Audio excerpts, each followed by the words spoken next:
thank you so much for being with us. And this is Graham Bell. Is that actually your name or is that a handle? No, that's my name, and it's always funny because when I'm in America, Americans think that Alexander Graham Bell was an American, and Canadians always tell me that he was a Canadian, but actually he's a Scotsman. But he spent a lot of time in Canada, so he became quite famous there. But we're Well, not related at all.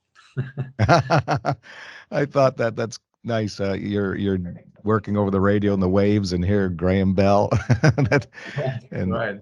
well known in Canada, obviously, well worldwide. But thanks so much for being with us. And you contacted us and told us that you had made an expedition to Finland and heard our radio station CFRY. Exactly right. And the place that I went to is 1,000 kilometers north of Helsinki. So it's right up in the Arctic Circle. And there's a group of radio fanatics like myself. We call ourselves DXers, DX being the short for distance in radio parlance. And this group of Finnish DXers bought a piece of land up there and built two cabins for two different so two people could sleep there. And then one of the cabins is a place where the radios are set up, and the other cabin is where the sauna bath is, of course, being Finland. And it's miles from anywhere, and they've set up these antennae, which there are 14 of them altogether. Each one is about a kilometer long, beamed in every direction on the planet. And the reason why they're so long is because the AM signal, like your signal, is about 300 meters long. That's the wavelength. So if you have an aerial that's 1,000 meters long, not only is it resonant with that wavelength, but it also, that extra length gives it directionality. So we could point an aerial straight in your direction. Portage La Prairie, that's a lovely name for your town. And basically in your direction, and that would give us, it would enhance the signal coming from your side. And the other thing about it is that because it's so far north, there's a lot of darkness, particularly in winter, as you would know. And that far north, the sun doesn't actually rise above the horizon in December. It only pops back above the horizon on January the 13th. And the thing about long distance AM reception is that you need darkness to enhance the signal, to give you the long distance effect. And there's a whole thing I can go into if you want to talk about it, about the ionosphere. And this ionosphere are these layers of particles which the sun's radiations actually strip the electrons off the atoms. And these electrons are then available at night in one of the layers to duct the signal, to sort of re-radiate the signal across the Earth. Sometimes it bounces back to the Earth and then bounces back up again into the ionosphere. And so when we hear you, for instance, your signal can fade in and fade out because it's quite random. There's a lot of volatility up there. And there are also other stations on your frequency. So sometimes they're going to pop in and out as well. So it's fairly random. But because of that directionality, penetrate into your part of the world quite easily. And as you mentioned, there are a number of other stations in your chain, in your network, where we're also audible and have responded to my messages very kindly. That is so wonderful. Wow. And I knew there was something about nighttime makes things better, but you just wonderfully explained how that happens. And you contacted us and you recorded it and you sent us the audio. This is CFRY 920 AM, Portage La Prairie, a Golden West radio station.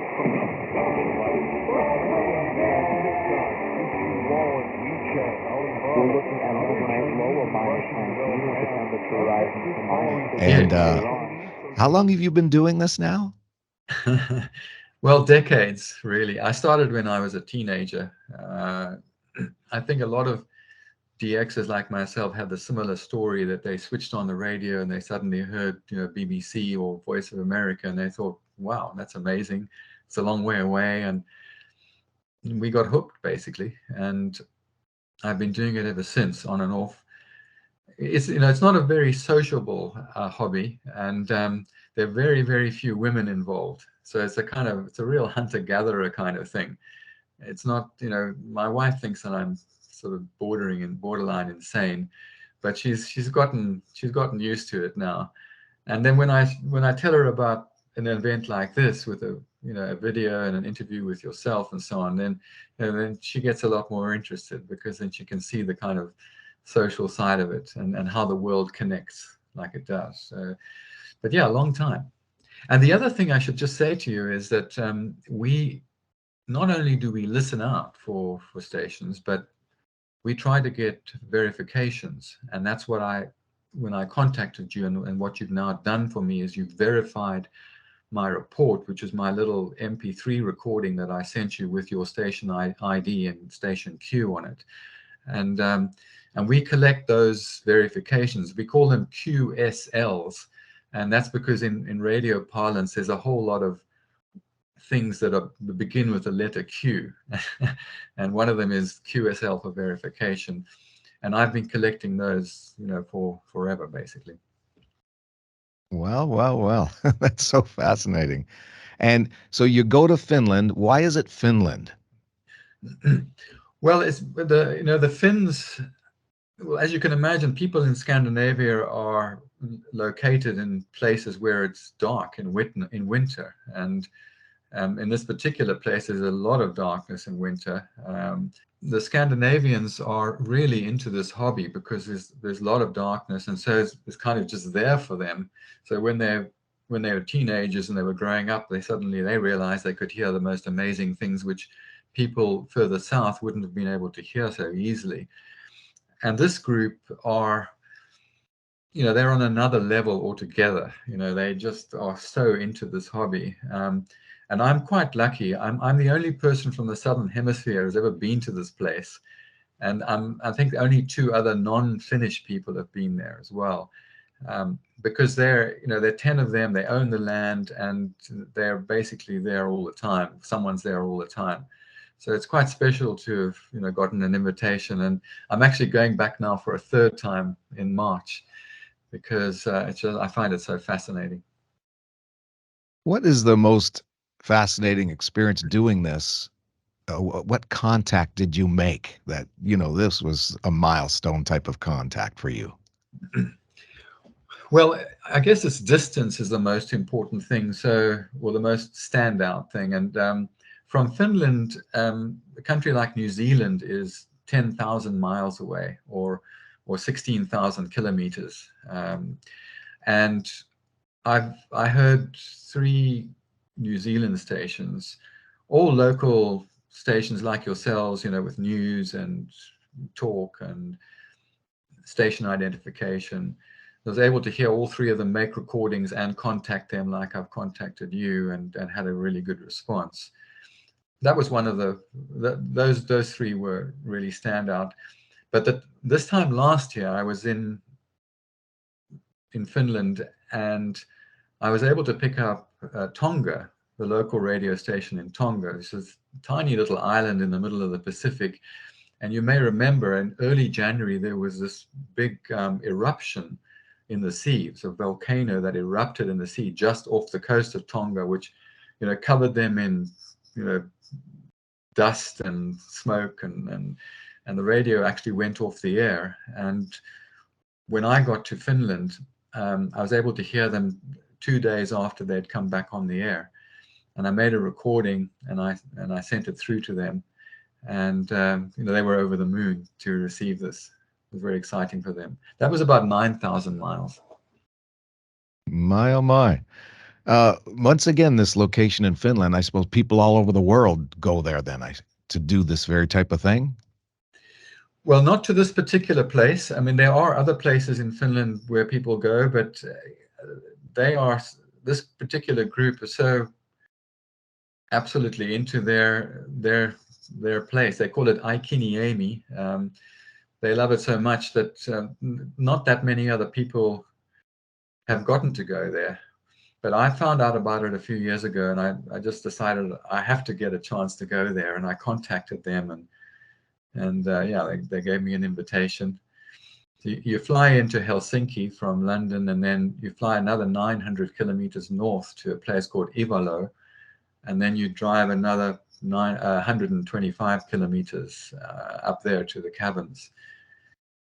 And it's situated in an area which is land which actually belongs to the Sami people, they're called, which is the indigenous population of Finland. And I mean, you'll know all about that with your own indigenous population, and you know how much of an issue that's become in the last couple of decades, and how important and how much more aware people have become. And the Sami people have reindeer. They've what the right word is, but whether they farm the reindeer, but they certainly their own reindeer, or they're in charge. The aerials that I was talking about, these 14 aerials, they're 1 kilometer long copper wires, and they post them up on poles that are 4 meters high, so they're well above ground. But the issue there is, you know, it snows quite a bit, and when it snows, then you know the snow freezes, and then ice can gather on the copper cables, and then they can start getting quite heavy. And the risk is that you know they might break or sag, and then they could strangle a reindeer, and you know you could have a very serious incident with the indigenous population if you start strangling their reindeer. So they have to go out, and when I go out there, I've done that myself, you know, with a long pole with a little hook on the end, and you just scrape the ice off the cables. But there are a lot of cables, so it requires quite a lot of work. Oh my. Just thought of this as well. You know, they have this facility kind of set up for you where you go to Finland and any equipment you have to bring. And Yeah, how does that work? this is the radio here. So, and it connects up to my PC through these connectors over here. So the top bit is a battery, and the bottom bit is the radio itself. And it's called a software-defined radio. So it's a radio, and you connect an aerial into it, but then you connect it to your PC through the USB port, and then it brings up the whole dial, the radio dial, with a full AM spectrum on it. And the AM spectrum goes from about 540 to 1700 kilohertz, and you're towards the sort of upper end of that. And these radios can record the whole spectrum at the same time. So what I do is I set it to start recording, say, 6 or 7 minutes before the hour, and go through to, say, 6 or 7 minutes after the hour, because that's when almost all stations are going to put in a station ID and a station queue. Even if they're playing music, you know, between the tracks, there'll be a queue of some kind, usually in that time slot. And in fact, I'm not sure about Canada, but in the US, you have to put in a legal ID at that time as well. So that's a good time to record. So I download the whole spectrum, and then I come back, you know, at my leisure back home in Oxford, and I can go through and I can listen out for what's there. And that's how I discovered you, because you know you just suddenly popped up. I didn't know you were there, and I wasn't especially looking for you, but there you were. What's so interesting with our company, we're focusing on local news. You know, every small Yeah, communities where the bigger stations won't go, this is local. But right. here, and then of course we're on the internet, you know, people can pick us up. But for you to be way over in Finland and hear local news and local views, that is such a thrill for Absolutely. us as well. Absolutely. Well, it's so nice to hear local stations, you know, to have that local flavor rather than some big network, you know, ABC News or something like that, which is, you know, if I go through the spectrum at the same time, I might hear 20 stations with ABC News, exactly the same news bulletin, because it's just been syndicated in there. But you know, in the case of stations like yourselves, I get that local flavor, and that makes a big difference. Well, you're right now in Oxford, England, and Yeah. we're talking to you from that location. And so hail everybody over there from our side, and we'd like to have you greet everybody in Portage la Prairie. Well, it's such a beautiful name for your town. I guess there must be a French connection there somewhere. Yeah, most people pronounce it Portage la Prairie here, kind of Right. anglicized it, but you're correct when you mentioned that Portage la Prairie is probably how it should be pronounced, and a large indigenous population here as well. Right. And Right. but it's just so great talking to you. And do you have anything else you'd like to add before we leave? No, the only other thing I would say is that I'm actually from Cape Town, originally in South Africa, and so this is being up in the northern hemisphere and especially going up to a place up in northern Finland where it's so cold and there's so much ice is something very unusual beyond my life experience so far. This is CFRY 920 AM, Portage la Prairie, a Golden West radio station.